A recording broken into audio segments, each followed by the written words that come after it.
இன்றைய நாளில் உங்களுக்கு முன்பதாக நிற்கிற நான் ஒரு கத்தோலிக்க பாரம்பரியத்திலே வைராக்கியம் உள்ளவனாய் பல ஆண்டுகளுக்கு முன்பதாக இருந்தேன். Today in front of you I am standing, but I came from a very strong Catholic belief. யாராவது மேரியை பற்றி குறைவாக கதைத்தாலே அவர்களோடு 3-4 நாட்கள் கதைக்கவே மாட்டேன். If somebody is talking bad about Mother Mary, then I will never talk with them. நான் ஜெர்மனிக்கு போன வழியிலே அங்கே பாசை தெரியாத ஒரு இடத்திலே விட்டுவிட்டார்கள். நான் எப்படியாவது சைகையாலேயாவது அந்த குருவானவரிடம் கேட்டு ஒரு மேரியுடைய படத்தை கொண்டு வீட்டை வைத்து விட்டேன். அப்படிப்பட்ட ஒரு வைராக்கியம் உள்ளவனாய் வாழ்ந்து வந்தேன். I was so devoted to Mary. When I went to Germany, I do not know the language, but somehow I talked with the priest and got the Mary's picture. அப்படிப்பட்ட காரியங்களை நாம் செய்து கொண்டு வருகிற வேளையிலே while I was doing that, அந்த தேவனுடைய அன்பை சுவைக்கும்படியாய் தேவ ஊழியனை இங்கே கொண்டு வந்தார் ஆண்டவர். The God has sent his messenger to taste the presence of his presence. மேரியை தெய்வம் அல்ல, மேரியை நாங்கள் அன்பு செய்யவும், we have to love her and respect her, அவர்களை மதிக்க வேண்டும். அதே வேளையிலே இயேசு கிறிஸ்துவை நாம் ஆராதிக்க வேண்டும். At the same time we have to worship the heavenly Jesus Christ. அந்த இயேசு கிறிஸ்துவின் நாமத்தை உலகமெங்கும் அறிவிக்க வேண்டும். We have to spread the word of God to the world. நான் ஒரு பாஸ்டர் எங்களுடைய அம்மா வீட்டில் இருந்தபடியினால் சும்மா வேடிக்கை பார்ப்பதற்காக தான் அந்த 1993 ஆண்டு கூட்டத்துக்கு நான் போனேன். I just went for a fun for the crusade which was held by Pastor Gusti Varan in 1993. ஆனால் இந்த வேதத்தின் வார்த்தையினால் அவருடைய பேச்சினால் அந்த வேதம் என் வேதத்தில் உள்ள ரகசியம் என்னை தொட்டது, கண்கள் திறக்கப்பட்டது. Because of God's power, God has touched me and revealed his word through Pastor Gusti Varan, and because of that I've been here. அன்றையிலிருந்து இந்த வேதத்தை உட்கொண்டு அதை போதித்து அதன் மூலம் சத்தியங்களை அறிவிக்க கர்த்தர் கிருபை கொடுத்தார். With God's grace, from that day onwards, I know to taste the word of God and I'm able to spread the word of God. இப்பொழுது ஆண்டவருடைய கிருபையினால் ஒரு ஊழியக்காரனாய் உங்களுக்கு முன்பதாக நிற்பதற்கு வித்திட்ட தாசன் எங்கள் மத்தியிலே இருக்கிறார். With God's grace that God has made me to stand in front of you as God's servant, the seed was sown by Pastor Gusti Varan. இப்படி பலர் இந்த தேசத்தில் மாத்திரமல்ல உலகம் முழுக்க தேவனுடைய நாமத்தை அறிந்து தேவனுக்காய் பிரகாசிக்கிற ஊழியக்காரரை உருவாக்கிய ஒரு ஊழியக்காரன் எங்கள் மத்தியிலே வந்திருக்கிறார். It's just not me, but there are thousands and thousands of God's servants all around the world, which the word of God was sown by Pastor Gusti Varan. ஆண்டவரிடம் கேட்டேன், இந்த கூட்டங்களுக்கு என்ன வார்த்தை ஆண்டவரே கொடுப்பதென்று. I asked God, what word should I give to this meeting? இன்றைக்கு இந்த கூட்டம் நடக்கும் என்று எம்மாடைய பலத்தினால் அல்ல, கர்த்தருடைய கிருபையினால் தான் இந்த கூட்டம் இந்த இடத்திலே நிறைவேறுகிறது. இந்த இடத்திலே தேவ ஊழியம் வந்திருக்கிறார். It's not with our strong or with our power this is happening, but it's with God's grace and his power that this crusade has been happening. ஆண்டவருடைய வார்த்தையிலிருந்து ஒரு வசனத்தை வாசித்துவிட்டு ஊழியக்காரனை நாங்கள் வரவேற்க போகிறோம். We'll read a word from the God's word and then we'll welcome our pastor. ஏசாயா 55 அதிகாரம் 8 இருந்து 10 வரை. Book of Isaiah chapter 55 verse 8 to 10. என் நினைவுகள் உங்கள் நினைவுகளும் அல்ல, உங்கள் வழிகள் என் வழிகளும் அல்லவென்று கர்த்தர் சொல்லுகிறார். பூமியை பார்க்கிலும் வானம் எப்படி உயர்ந்திருக்கிறதோ அப்படியே உங்கள் வழிகளை பார்க்கிலும் என் வழிகளும், உங்கள் நினைவுகளை பார்க்கிலும் என் நினைவுகளும் உயர்ந்திருக்கிறது.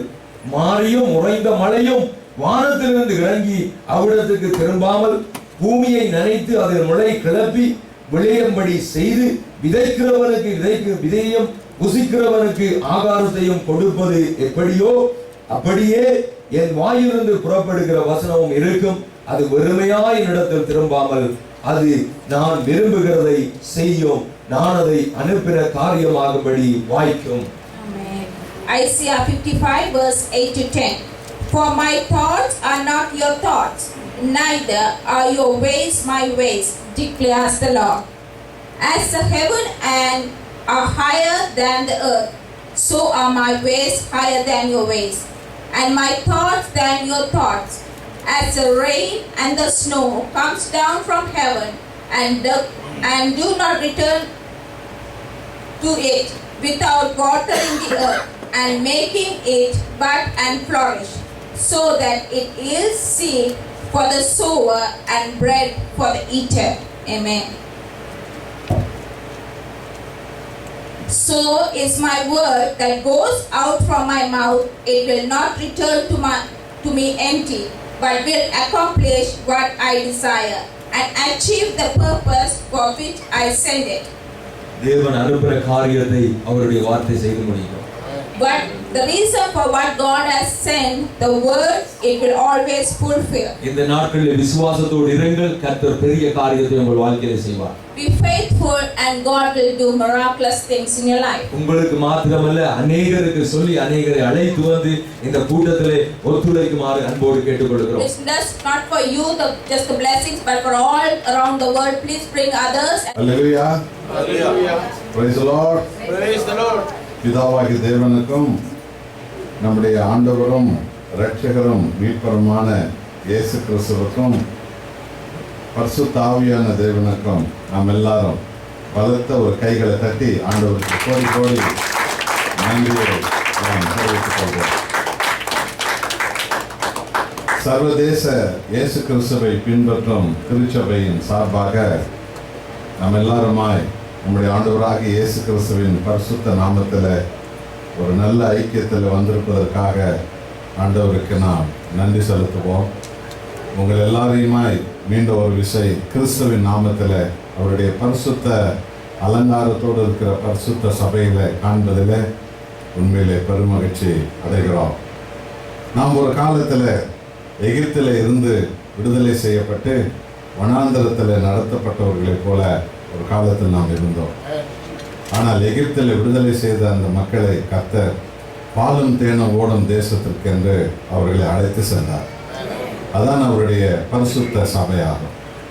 ஆகவே அந்த பாலும் தேனும் ஓடும் தேசமான அவருடைய பரிசுத்த சபைக்கு தேவன் முன்குறித்தபடியே தனது ஜனங்களை அவர் பரிசுத்த அலங்காரத்தோடு பரிசுத்த பிரசன்னத்தோடு கூட கர்த்தராகிய இயேசு கிறிஸ்துவின் அப்போஸ்தலரின் சந்ததிகளாய் நாம் நிற்கும்படிக்காக இந்த நாளிலே தேவன் நடத்தியிருக்கிறார். அவருக்கு நாங்கள் கோடி கோடி நன்றியை நாங்கள் தெரிவித்துக் கொள்கிறோம். இருளில படுகொலியில கர்த்தராகிய தேவனை அறிகிற அறிவில்லாமல் உண்டாக்கப்பட்ட பொருட்களுக்கு முன்பு நம்ம எல்லாரும் விழுந்து பணிந்தவர்களாய் ஒரு காலத்தில் இருந்தோம். நாம் தேவனை வணங்கவில்லை. தேவன் பயன்படுத்தின கை உரைகளைத்தான் நாம் பாரம்பரியமாக வணங்கி கொண்டிருக்கிறோம். இன்றைக்கும் அநேக பேர் அதான் செய்கிறார்கள். ஒரு டாக்டர் ஒரு ஆப்ரேஷன் செய்வதற்கு ஒரு கை க்ளோவ்ஸ் போட்டுக்கொண்டு அந்த ஆப்ரேஷன் செய்வார். ஒரு மெக்கானிக் ஒரு கை க்ளோவ்ஸ் போட்டுக்கொண்டு ஒரு கார் மெக்கானிக்கோ அல்லது ஸ்கூட்டர் மெக்கானிக்கோ செய்வார். அந்த வேலை முடிந்த பிறகு அந்த கை க்ளோவ்ஸை கழித்து வைத்து விட்டு அவர் கைகளை கழுவி கொண்டு அவர் போய்விடுவார். ஆனால் இந்த சுகமான நோயாளி என்ன செய்கிறார் என்றால் அந்த கை க்ளோவ்ஸை எடுத்து வைத்துக்கொண்டு அதை கும்பிட்டு கொண்டிருக்கிறார். என்னை நீர் காப்பாற்றினீர் கை க்ளோவ்ஸை, என்னை நீர் சுகமாக்கினீர் கை க்ளோவ்ஸை என்று அவர் அந்த கை க்ளோவ்ஸ்க்கு அவர் வணக்கம் செலுத்தி கொண்டிருக்கிறார். இப்படித்தான் நாம் ஒரு காலத்தில் பாரம்பரியமாய் சத்தியத்தை அறியாமல் இருளில் இருந்த காலத்தில் கத்தோலிக்க சமுதாயத்தில் நாம் அப்படித்தான் இருந்தோம். ஆண்டவர் எடுத்து பயன்படுத்தின மனிதர்களைத்தான் அங்கே எல்லாரும் கை க்ளோவ்ஸுகளைத்தான் வணங்கி கொண்டிருக்கார்களே தவிர அவர்களை பயன்படுத்தின கைக்குரிய தேவனை வணங்கவில்லை. அல்லேலூயா, அல்லேலூயா. இந்த உதாரணம் உங்களுக்கு விளங்கி இருக்கும் என்று நாங்கள் நினைக்கிறோம். அப்படி இருந்த காலத்தில் தான் 35 ஆண்டுகளுக்கு முன்பு ஆண்டவராக இயேசு கிறிஸ்து என்னுடைய அறிவு கண்களை திறந்தார். நான் உயிருள்ள தேவன், நானே உன்னை உண்டாக்கின தேவன், நான் உயிரோடு இருக்கிறேன். என்னை விசுவாசிக்காத மக்கள் பாதாளத்தை நோக்கி போகிறார்கள். ஆகவே இயேசு கிறிஸ்து என்னை விசுவாசிக்கும்படி அவர்கள் மத்தியில் என் நாமத்தை நீ அறிவி என்று சொல்லி கர்த்தர் என்னை அழைத்தார். அந்த அழைப்பு இன்றைக்கு எத்தனை நிச்சயமாய் அது மாறியது. சர்வதேச இயேசு கிறிஸ்துவை பின்பற்றும் சபையாக இன்றைக்கு கனடாவில் இந்த டொரண்டோவில் இது எழும்பி நிற்கிறது. இந்த உலகத்தில் எந்த வீட்டிலெல்லாம் நாம் தங்கி ஊழியம் செய்ய வேண்டும் என்று தேவன் முன்குறித்தாரோ அந்த வீட்டார் எல்லாரும் ரட்சிக்கப்பட்டு விட்டார். Praise the Lord. நாங்கள் எந்த வீட்டில் தங்கி ஊழியம் செய்ய வேண்டும் என்று தேவன் முன்குறித்தாரோ அந்த வீட்டு பிள்ளைகள் எல்லோரும் இப்பொழுது போதகர்களாய் மாறி இருக்கிறார். முழு உலகமும் இந்தியா முழுவதும் நூற்றுக்கணக்கான பாஸ்டர்கள் எழுந்திருக்கிறார்கள். அந்த நூற்றுக்கணக்கான பாஸ்டர் வீடுகள் எல்லாம் நாங்கள் போய் தங்கினோம். அவங்களோடு இரவு பகலாக வேதத்தில் பல விஷயங்களை எல்லாம் பகிர்ந்து கொண்டோம். அவர்கள் கண்கள் திறந்தது. அவர்கள் கர்த்தராகிய இயேசு கிறிஸ்துவின் அப்போஸ்தலர்களாக எழும்பி நிற்கும்படி தேவன் அவர்கள் இன்றைக்கு மாற்றி வைத்திருக்கிறார். ஆக நாம் எல்லோரும் கை உரைகள் தான், நாம் யாரும் கை அல்ல. தேவனே எல்லா மகிமைக்கும் சொந்தக்காரர். அவருக்கே மகிமையும் துதியும் மகத்துவமும் உண்டாக வேண்டும். ஆகவே இன்றைக்கு நம் மத்தியில பாஸ்டர் கிறிஸ்டி மிக தாழ்மையோடு கூட, ஆனால் அதே நேரத்தில் வைராக்கியத்தோடு கூட, விசுவாசத்தோடு கூட தன்னை கர்த்தர் அழைத்ததை பற்றி மிக அற்புதமாக அவர் நம் மத்தியில எடுத்து சொன்னார்கள். அது தேவனுக்கே மகிமை உண்டாகிற ஒரு காரியமாகும். அவர் சொன்ன அந்த நிச்சயமான காரியம் எத்தனை நிச்சயம் என்பதற்கு இங்கே இருக்கிற நம்முடைய சகோதர சகோதரிகள் நீங்கள் எல்லாருமே அதற்கு சாட்சிகள். நாம் எல்லாருமே அதற்கு சாட்சிகள். 1993 வருஷத்துல நான் முதலாக கனடா தேசத்திற்கு நான் வந்தேன். அந்த கனடா தேசத்துல நான் முதலாவது வந்து காலடி வைத்து ஊழியம் செய்த இடம் மோன்ட்ரியால் பட்டணமாகும். அந்த மோன்ட்ரியால் பட்டணத்துல நான் தங்கிய வீடு சகோதரர் ஜெரார்ட், சிறு சகோதரி திருமதி நிருபா அவர்களுடைய வீடு. மொன்றியால் இருக்கிற கத்தோலிக்க சபையினுடைய சாவி எல்லாம் அவங்க கையில தான் இருந்தது. அவங்க வீட்டுல தான் நான் போய் தங்க வேண்டியதா இருந்தது. இவர்கள் தான் ஒவ்வொரு ஆராதனைக்கு வந்து சபைகளை திறந்து விடுவார்கள். எந்த பிஷப் வந்தாலும், எந்த குருவானவர் ஸ்ரீலங்காவிலிருந்து இந்தியாவிலிருந்து வந்தாலும் அவங்க வீட்டில் தான் தங்குவார்கள். அவர்கள் தான் அவர்களை ஏர்போர்ட்ல இருந்து கொண்டு வருவார்கள், ஏர்போர்ட்டுக்கு கொண்டு போய் விடுவார்கள். அவருடைய தம்பியும் ஒரு குருவானவராக இன்றைக்கு ஸ்ரீலங்காவில் இருக்கிறார். அப்படிப்பட்ட ஒரு வைராக்கியமான ஒரு பாரம்பரிய குடும்பம். அந்த வீட்டில் தான் நாங்கள் போய் தங்கினோம். ஆனால் நடந்தது என்ன தெரியுமா? இந்த சத்திய வசனம் அவங்க வாழ்க்கையை மாற்றியது.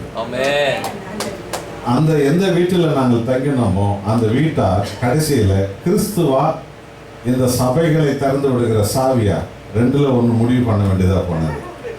கடைசியில் அவர்கள் முடிவு பண்ணார்கள், ஆண்டவராக இயேசுவே எங்களுக்கு போதும். ஆக என் கண் முன்னாலே நான் இருக்கும் போதே, என் கண் முன்னாலே அவர்கள் என்ன கூட அழைத்து கொண்டு போய் பிஷப் ஹவுஸில் அந்த கத்தோலிக்க சபைகளை திறந்து விடுகிற சாவியை ஒப்படைத்து விட்டார்கள். இனி இந்த வேலையை நாங்கள் செய்ய மாட்டோம். நாங்கள் கர்த்தராகிய இயேசு கிறிஸ்துவை எங்கள் இரட்சகராக ஏற்றுக்கொண்டோம். நாங்கள் அவருக்காக வாழ்வோம் என்று தீர்மானித்தார்கள். இன்றைக்கு என்ன ஆச்சரியம் என்றால், அவர்கள் இந்த இடத்துல இந்த ஆராதனையில் வந்து பங்கேற்றுக் கொண்டிருக்கிறார். அந்த மொன்றியால் இருந்து தான் நான் வந்து நேராக டொரண்டோவில் திருமதி மணியம்மை மரியநாயகம் அவங்க வீட்டில், இந்த அம்மா வீட்டில் நான் முதலாக 1993 வருஷத்தில் நான் தங்கினேன். மொன்றியாவிலிருந்து தான் டொரண்டோவில் வந்து நான் தங்கினேன். ஆனால் அந்த தங்கப்பட்ட அந்த வீட்டில் ஒரு மகனை பாஸ்டர் கிறிஸ்டியை இன்றைக்கு கர்த்தர் அபிஷேகித்து வைத்திருக்கிறார். அல்லேலூயா.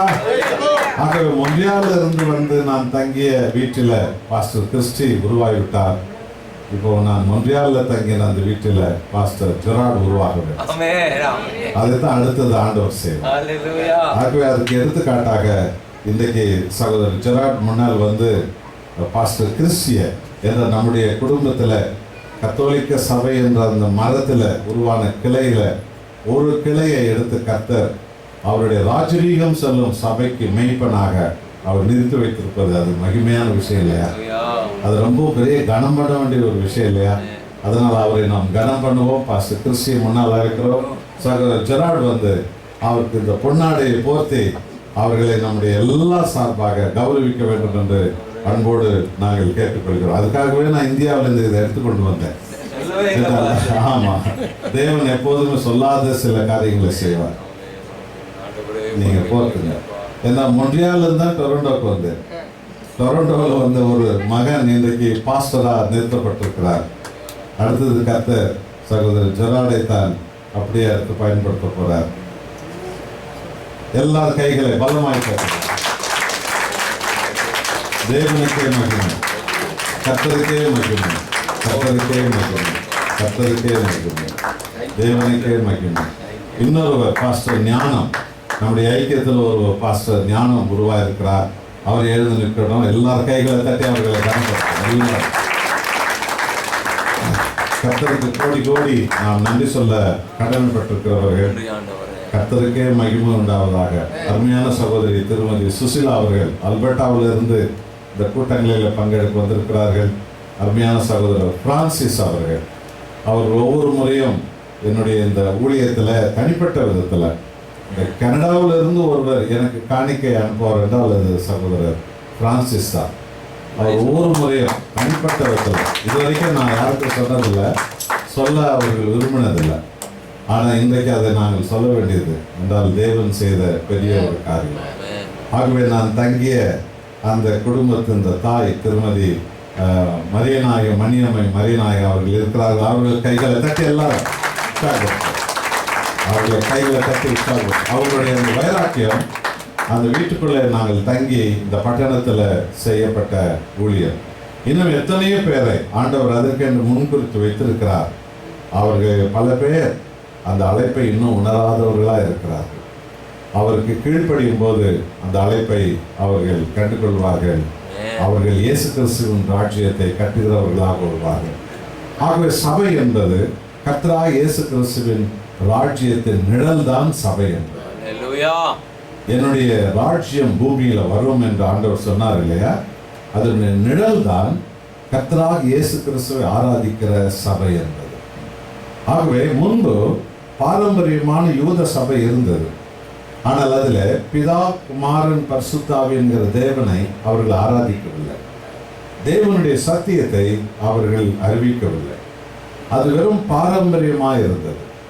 சத்தியத்தை அறிவீர்கள், சத்தியம் உங்களை விடுதலையாக்கும் என்று வேதம் சொல்லுகிறது போல அந்த பாரம்பரிய யூத சபையில் சத்தியம் இல்லை. ஒருவர் சுகமானாலே அவர்கள் கோபப்பட்டு எழுந்து நின்றார்கள் என்றால், ஒருவரை ஆண்டவர் குணமாக்கின போதே அவர்கள் எதிர்த்து நின்றார்கள் என்றால், கொஞ்சம் சிந்தித்து பாருங்கள். அந்த யூத சபையில எவ்வளவுக்கு எவ்வளவு அவர்கள் கண்கள் குருடாகி போனவர்களாக அவர்கள் இருந்திருக்கிறார்கள் என்பது அது உங்களுக்கு நன்றாக விளங்கும். ஆகவேதான் கர்த்தராகிய இயேசு கிறிஸ்து என்ன சொன்னார்? ஒரு கல்லின் மேல் ஒரு கல் இல்லாமல் அது உடைந்து போகும் என்று சொன்னார். ஆம், கிறிஸ்து எங்கே மகிமைப்படுத்தப்படவில்லையோ அதுவெல்லாம் உடைக்கப்பட்டு போகும். அல்லேலூயா. ஆம், இன்றைக்கு கூட பாரம்பரியமா இருக்கிற சபைகள் கிறிஸ்து இயேசுவை மகிமைப்படுத்தாமல் போகிறதின் விளைவு அவைகளெல்லாம் உடைக்கப்படும். ஏன்? கர்த்தர் தான் சபையின் எஜமானர். ஆண்டவராகிய இயேசு தான் சபையின் தலைவர். அவர்தான் சபையினுடைய ஆளுகை செய்கிறவர். நாம் எல்லோரும் அவருடைய வேலைக்காரர்கள். We are the servant of the Jesus Christ. We are not the owner of the church. We are the servant of Jesus. We are the servant of Almighty God. நாம் பணியாளர்கள். நாம் யாரும் முதலாளிகள் அல்ல. தேவன் ஒருவரே சபையினுடைய எஜமானர். நான் என் சபையை கட்டுவேன் என்று சொன்னவர் கர்த்தராகிய இயேசு கிறிஸ்து. ஆகவே இதோ இந்த நாளிலே ஆரம்பத்தில் இருந்த அருமையான சகோதரர்களிலே அநேக பேர் இந்த இடத்துல வந்திருக்கிறார்கள். இன்றைக்கு சகோதரர்கள் டோம்னி அவர்களுக்கு கைகளை தட்டி அவர்களை வரவேற்போம்.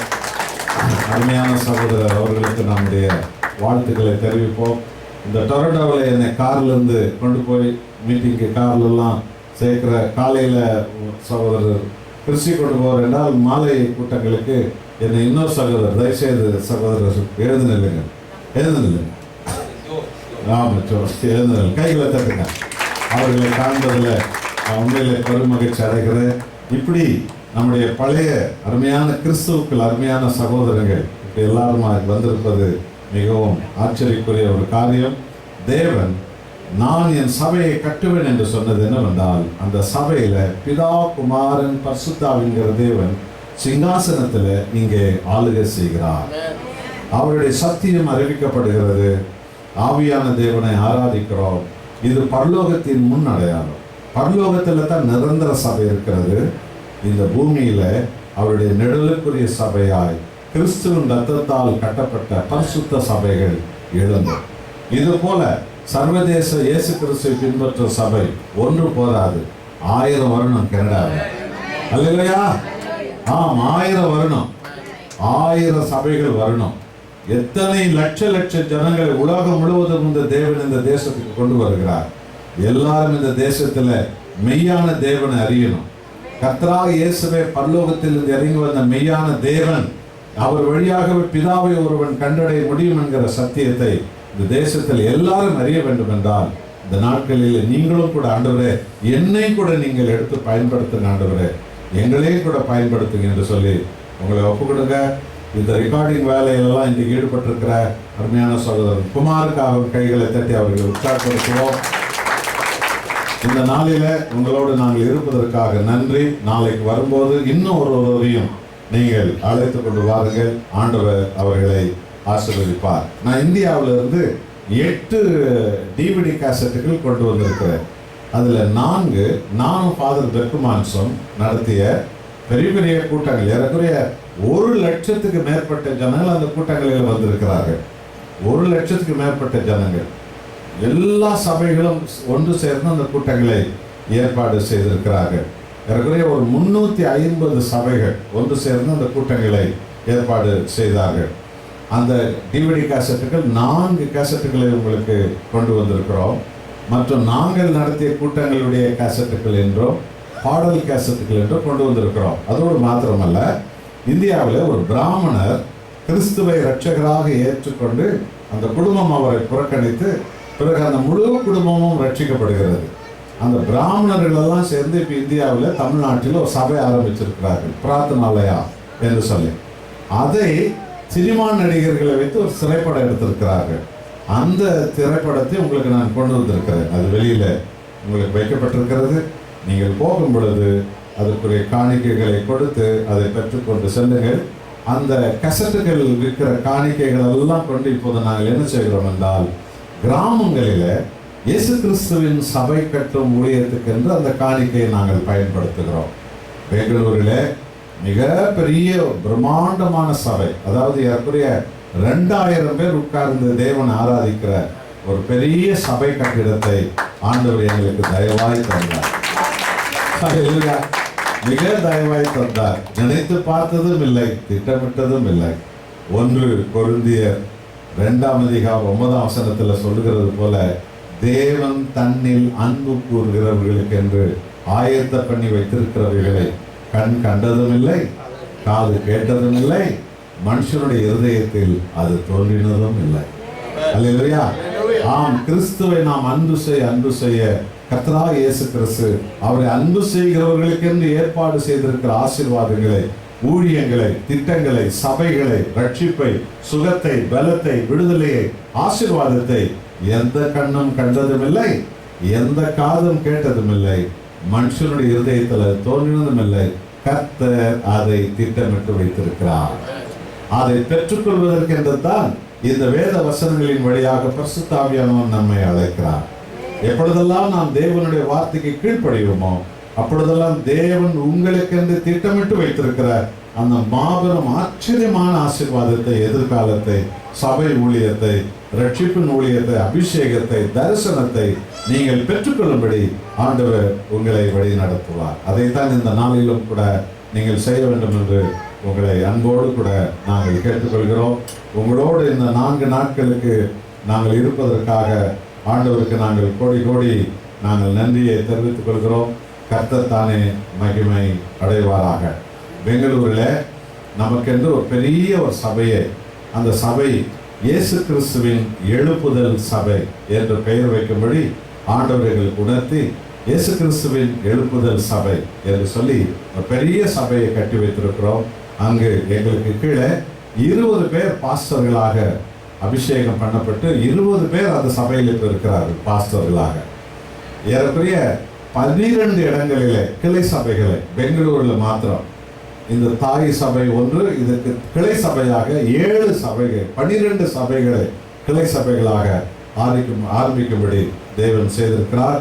அநேக மக்கள் சத்திய வசனத்தினால் தொடப்பட்டு மனம் திரும்பி வந்தவர்கள் எல்லாம் அந்த சபையில ஆண்டவருடைய ஜனங்களாய் ஐக்கியமாய் இருக்கிறார்கள். எல்லாவற்றுக்கும் கர்த்தருக்கு நாம் நன்றி சொல்வோம். மீண்டும் ஒரு கைகளை தட்டி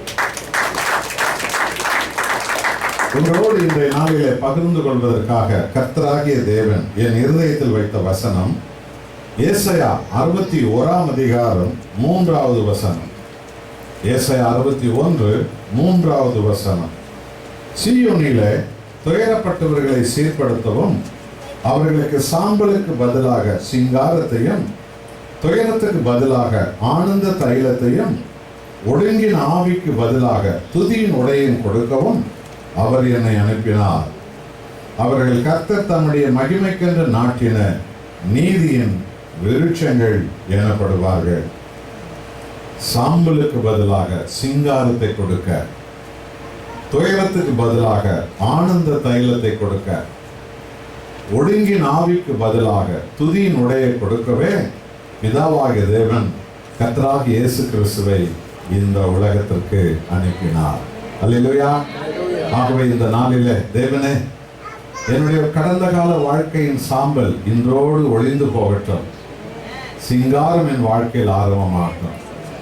ஆண்டவரே, கடந்த காலத்தினுடைய துயரம் இன்றோடு மறைந்து போகட்டும், ஆனந்த தைலம் என் குடும்பத்திலும் என் பிள்ளைகளின் வாழ்க்கையிலும் ஆரம்பமாகட்டும். ஆண்டவரே, ஒடுங்கின் ஆவி, பயத்தின் ஆவி, சாவின் ஆவி, தற்கொலை செய்து சாக வேண்டும் என்று என்னை பயமுறுத்தும் ஆவி, ஒடுங்கின் ஆவியின் பிடியிலிருந்து இன்றோடு நான் விடுதலை பெறட்டும். துதியின் மகனாக, துதியின் மகளாக நான் மாறட்டும். என்னை அப்படியாய் நீர் மாற்றும் ஆண்டவரே.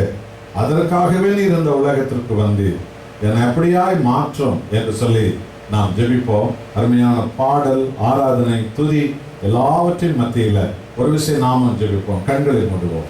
நம்ம எல்லாரும் ஜெபம் பண்ணுவோம். வாரும் தூய ஆவியே, உம் பிரசன்னத்தை வாஞ்சிக்கிறோம்.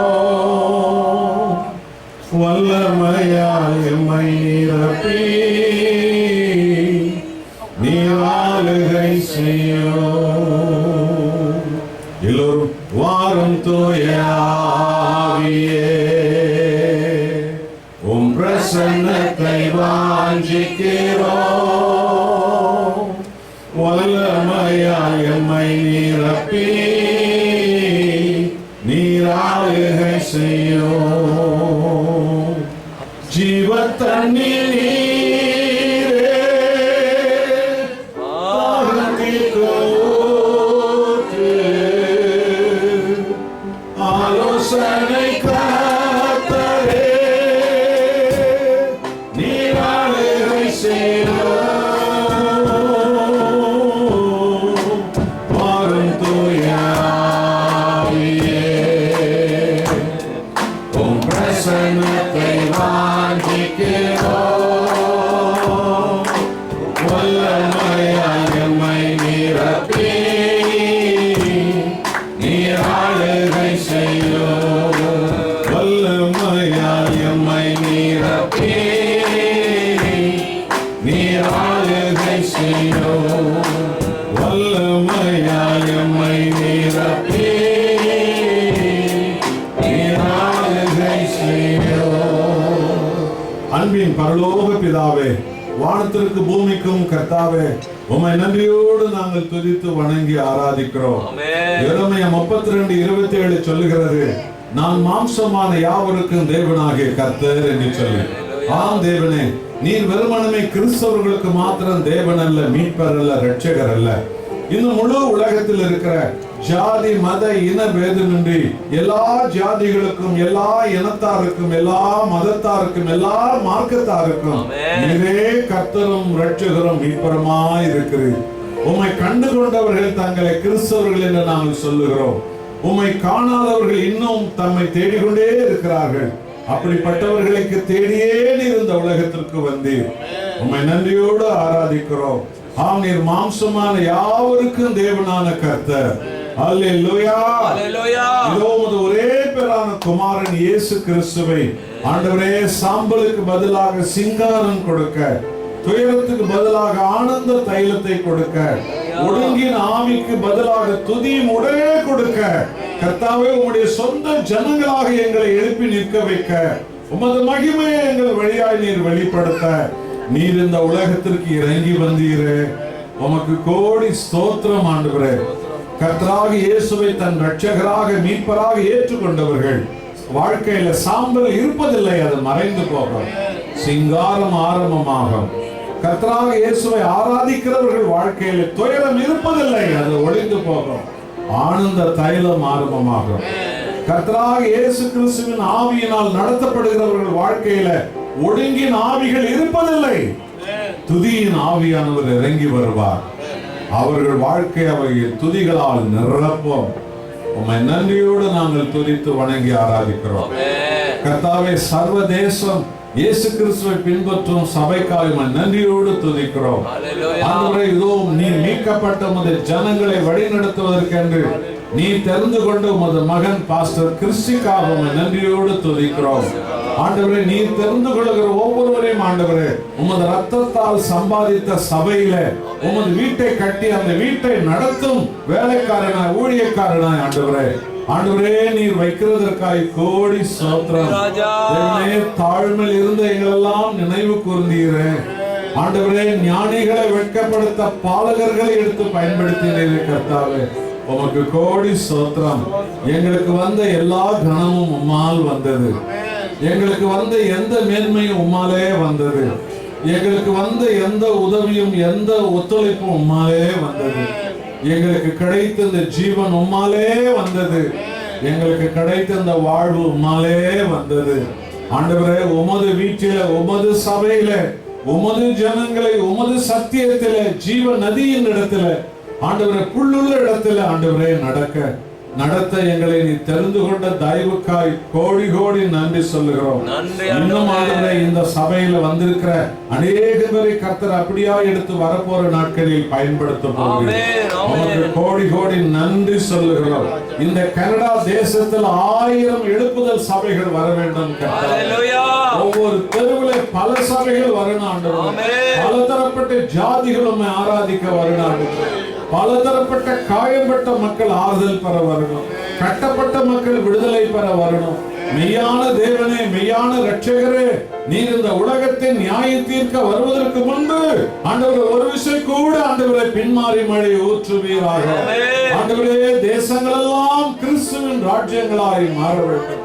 அப்படியான பின்மாறி ஊற்றி கர்த்தாவே, 1000 மக்கள் கூட்டத்தை பரலோக ராஜ்யத்தின் சொந்த ஜனங்களாய் எடுத்துக்கொள்ள வேண்டுமாய் நாங்கள் தாழ்மையோடு வேண்டிக் கொள்கிறோம்.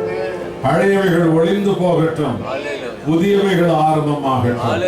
புதிய அபிஷேகம் இறங்கட்டும், புதிய ஐக்கியங்கள் உண்டாகட்டும், புதிய அன்பின் உறவுகள் உண்டாகட்டும், புதிய வாசல்கள் திறக்கப்படட்டும், புதிய எண்ணங்கள் உண்டாகட்டும்.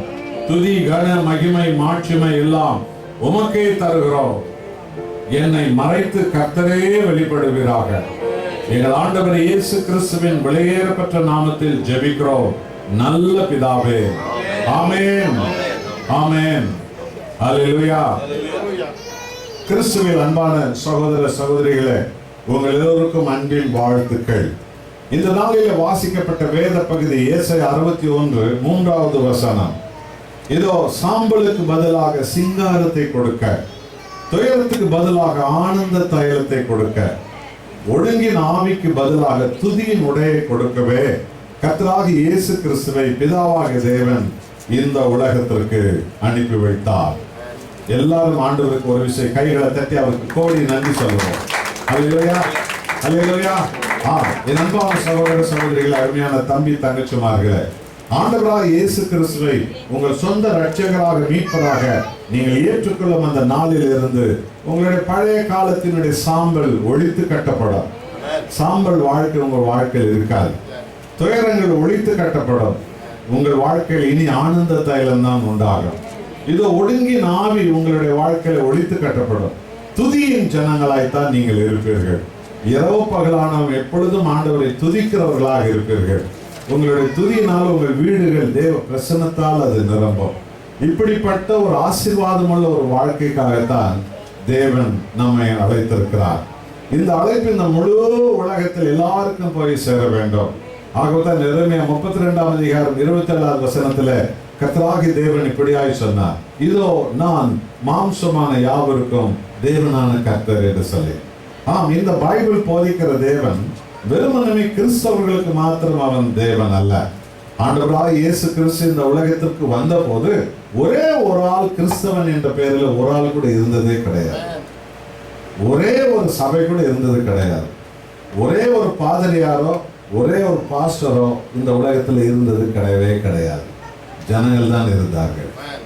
தேவன் உண்டு, ஆனால் அது யாருன்னு தெரியவில்லை என்று சொல்லி பல விதமான அடையாளங்களையும் பல விதமான விக்கிரங்களையும் பல விதமான உருவங்களையும் இதுவா இருக்குமா அதுவா இருக்குமா அதுவா இருக்குமா இதுவா இருக்குமா என்று சொல்லி இருக்குமா இருக்குமா இருக்குமா என்று தேடிக்கொண்டிருந்த ஜனங்கள் தான் இருந்தார்களே தவிர தேவன் அறிந்த ஜனங்கள் கிடையவே கிடையாது. இயேசு கிறிஸ்து தேர்ந்தெடுத்த அப்போஸ்தலர்கள் கூட கிறிஸ்தவர்கள் அல்ல. அவர்கள் யூத சமயத்தில் இருந்தவர்கள். அவர்கள் தேவனை அறியாதவர்கள். ஆனால் நடந்தது என்ன? அப்படிப்பட்டவர்கள் மத்தியில ஆண்டவராகிய இயேசு கிறிஸ்து மனித உறவு எடுத்து உடல் எடுத்து அவர் தன்னை உலகத்திற்கு வெளிப்படுத்தினார். கடவுள் வருவார், மீட்பர் வருவார், மெசியா வருவார், இரட்சகர் வருவார் என்று யூதர்களுக்கெல்லாம் தெரியும். ஆனால் அவர் இவர்தான் என்று அவர்களுக்கு தெரியாமல் இருந்தது. ஆகவேதான் கர்த்தர் ஆதியில ஒளியா இருந்தவர், வார்த்தையா இருந்தவர், ஆவியா இருந்தவர், ஜீவனா இருந்தவர் மனித உருவெடுத்து இயேசு கிறிஸ்துவாக உலகத்திற்கு அவர் வெளிப்பட்டார். அவர் கடல் மேல் நடந்த போது தான் அவர்கள் கண்டு கொண்டார்கள், யார் இவர்? அவர் காற்றை அடர்த்தினார், கடலை அவர் அடக்கினார். அவர்கள் ஆச்சரியப்பட்டார்கள். இவர் சொல்லும் போது கடல் அடங்குகிறது, காற்று அமைதலாகிறது. அப்படின்னா யார் இவர்? அவர் மரித்து போனவர்களை உயிரோடு எழுப்பினார். அதற்கு முன்பு மரித்து போனவர்கள் உயிரோடு எழுந்த வரலாறு கிடையவே கிடையாது. ஏன்னா யூத மார்க்கத்துல 2 பிரிவு இருந்தது. ஒன்று சதுசேயர்கள் என்றோம், இன்னொருவர் பரிசேயர்கள் என்றோம். இந்த பரிசேயர்கள் தான் போதகர்களாக இருந்தார்கள். சதுசேயர்கள் போதகர்களாக இருந்தாலும் அவர்களுடைய நம்பிக்கை என்ன தெரியுமா? உயிர்த்தெழுதல் கிடையாது, உயிர்த்தெழுதல் என்பது இல்லவே இல்லை என்பதில் தான் இந்த சதுசேயர்கள் உறுதியா இருந்தவர்கள். அப்படிப்பட்ட ஒரு இருள் சூழ்ந்த அந்த காலத்துல செத்து போய் 4 நாளா இருக்கிற ஒரு கல்லறை வாசலிலே நின்று, லாசருவே நான் உனக்கு சொல்லுகிறேன் வா வெளியிலே என்று இயேசு சொன்னார். மரித்து போன ஒரு பிணம் உயிரோடு எழுந்து வந்தது. அல்லேலூயா. இதை அப்போஸ்தலர்கள் கண்டார்கள். யார் இவர்? ஆமென் அன்பானவர்களே, இப்படித்தான் தேவன் தன்னை உலகத்திற்கு வெளிப்படுத்தினார். இயேசு மறுரூபமானார் தாபோர் மலையில. மத்தேயு 17ஆம் அதிகாரம் முதல் 5 வசனத்துல அதை நாம் காணலாம். அவர் மறுரூபமானார். அவர் ஒளியாக ஜொலித்தார். அவர் பக்கத்தில் மோசே வந்து தோன்றினார், இன்னொரு பக்கத்தில் எலியா தோன்றினார். நீங்கள் யாராவது கவனித்தீர்களா? ஏன் இயேசு மறுரூபமாகும் போது ஆபிரகாம் வரக்கூடாது? ஏன் ஏசாயா வரக்கூடாது? எரேமியா ஏன் வரக்கூடாது? மல்கியா தீர்க்கதரிசியா வரக்கூடாது? நெகேமியா தீர்க்கதரிசியா வரக்கூடாது? ஏன் மோசே வரணும்? ஏன் எலியா வரணும்? யாராவது கவனித்தீர்களா? அது மிக அவசியமான ஒன்று. இந்த அப்போஸ்தலர்களுக்கு மோசே யார் என்று தெரிகிறது, எலியா யார் என்று தெரிகிறது. ஆனால் அந்த மோசே என்ன செய்தார் என்று அவர்களுக்கு தெரியும், எலியா என்ன செய்தார் என்று தெரியும். ஆனால் ஆண்டவர் இயேசு தோன்றி மறுரூபமான போது இந்த மோசே எலியா ஏன் தோன்றினார்கள் அவர்களுக்கு கூட தெரியாமல் இருந்தது. பரிசுத்த ஆவியானவர் அவருடைய ஆவியின் ஏவுதலாலே அவரை ஆராதிக்கிற ஜனங்களுக்கு இன்றைக்கும் அதை வெளிப்படுத்தி கொண்டே இருக்கிறார். இயேசு மறுரூபமாகும் போது ஏன் மோசே வரணும் என்றால், முதலாவதாக தேவனான கர்த்தர் இந்த மோசே என்கிற ஊழியக்காரனுக்கு தான் அந்த சீனாய் மலை மேல தன்னை ஒளியாக வெளிப்படுத்தினார். யாத்ராகமம் 3ஆம் அதிகாரம் முதல் 5 வசனம் இது நமக்கு திட்டவட்டமாய் போதிக்கிறது. மோசே சீனாய் மலையில ஆடு மேய்த்து கொண்டிருந்த போது ஒரு பச்சை செடி பற்றி எரிந்தது. அந்த செடி எரிந்தது, செடி பச்சையாக இருந்தது, அது காய்ந்து போகவில்லை, எரிந்து போகவில்லை. ஆனால் அது மேல நெருப்பு எரிந்து கொண்டிருந்தது. பரிசுத்த ஒளி தோன்றியது. அந்த நெருப்பிலிருந்து கர்த்தர் பேசினார், மோசே மோசே நானே உன் தேவன் என்று பேசினார். தேவன் உருவம் இல்லாதவர், தேவன் அக்கினியானவர், தேவன் ஒளியானவர், தேவன் வல்லமை உள்ளவர் என்பதை மோசே கண்டு கொண்டார். ஆகவேதான் இந்த யூத மக்களுக்கு மோசே சொன்னார், தேவன் அவரை எனக்கு வெளிப்படுத்தினார். எப்படி? வெளிச்சமாக, ஒளியாக, நெருப்பாக. அதிலிருந்து தேவன் என்னோடு பேசினார். ஆகவேதான் இந்த யூதர்கள் ஆண்டவரை ஆராதிக்க ஆரம்பித்த போது விளக்கு ஏற்றி வணங்க ஆராதிக்க ஆரம்பித்தார். இந்த யூதர்கள் தான் மெழுகுத்திரியை கண்டுபிடித்தவர்கள். கேண்டில் கண்டுபிடிச்சவங்களே யூதர்கள் தான்.